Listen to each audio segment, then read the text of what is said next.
జంతర్ మంతర్ దగ్గర జంజీలు చేసిన పోరాటం ఎంతటి విజయాన్ని సాధించిందో మీరందరూ చూశారు. మీరంతా కూడా ఆదిలాబాద్ జంజీలుగా ఆదిలాబాద్ సిసిఐని సాధించుకోవడం కోసం ఈ పోరాటంలో ప్రత్యక్షంగా భాగస్వాములు కావాలని చెప్పి మీకు విజ్ఞప్తి చేయడం కోసం, దాని యొక్క ప్రాధాన్యతను తెలియజేయడం కోసమే ఈ కార్యక్రమాన్ని పెట్టాం. అయితే పర్మిషనే ఇయ్యం పొంది అన్నారు. పర్మిషన్ కొట్లాడి తెచ్చుకున్నాం.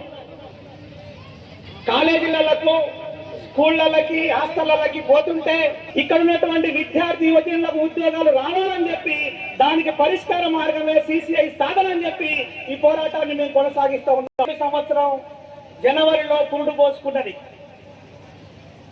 సరిగ్గా 4 సంవత్సరాలు కలిసి 5వ సంవత్సరాలకి అడుగు పెడతా ఉన్నది.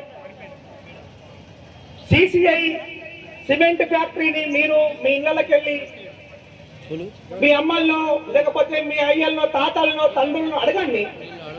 ఒకప్పుడు సిసిఐ ఈ ఆదిలాబాద్ లో ఉన్నప్పుడు ఎట్లా కలకలలాడింది ఆదిలాబాద్ మార్కెట్, ఇప్పుడు ఎందుకు ఇంత మూగపోయింది అని చెప్పి వాళ్ళే చెప్తారు.